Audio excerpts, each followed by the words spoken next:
আসসালামু আলাইকুম, welcome to my channel. কেমন আছেন সবাই? আশা করছি ভালোই আছেন। আসলে আজকে একটু গিয়েছিলাম সুপার শপে, তখন নিয়ে আসলাম এই যে প্যারাগনের কি সিঙ্গারা এবং কি সমোসা। এগুলো আসলে ওই শপের ভিতরে ফ্রোজেন করা পাওয়া যায়। আমিও নিলাম, এর আগে কখনো নিই নাই। আসলে মাঝে মাঝে বাসায় এটা সেটা বানিয়ে খেতে ইচ্ছা করে, তখন খুবই প্যারা লাগে যে এখন আবার ডো তৈরি করব, তারপর সিঙ্গারা সমোসা বানাবো। তার থেকে আমার মনে হয় যে এরকম যদি আগে থেকেই রেডি করা পাওয়া যায় রেডিমেড, তাহলে তো ভালোই, তাই না?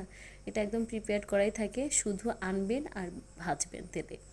এখানে সব কিছুই ডিটেলসে লেখা আছে, এই যে কী কী ম্যাটেরিয়ালস দিয়ে কী কী ইনগ্রিডিয়েন্টস দিয়ে এগুলো প্রস্তুত করা হয়েছে সব কিছুই লেখা আছে।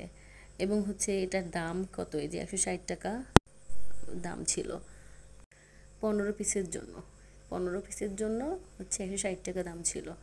তো যাই হোক, আমার কাছে মনে হয় ঝামেলা ছাড়া গিয়ে ইজিলি আমার এখন চেয়েছে আমি এখনই দুটো ভেজে খেয়ে ফেলবো। এরপরে গিয়ে সমুচাও নিয়েছিলাম, এখানে ছিল 25 পিস। এটার দাম ছিল আপনার 125 টাকা করে।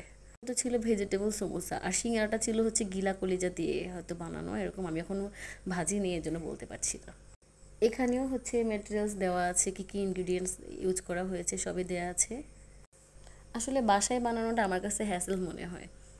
এর থেকে এরকম যদি রেডিমেড করা থাকে, বাসায় এনে শুধু ভেজে বাস হয়ে গেল। অবশ্য বাসায় আপনারা এভাবে বানিয়ে গিয়ে ফ্রোজেন করে রাখতে পারেন। আপনারা গিয়ে মাঝে মাঝে দেখা যাবে যখন ইচ্ছা হবে তখন ভেজে খেতে পারেন, এটাও করা যায়।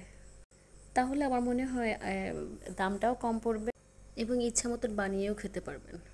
যাই হোক, এটা আমার কাছে ঝামেলামুক্ত মনে হয়েছে।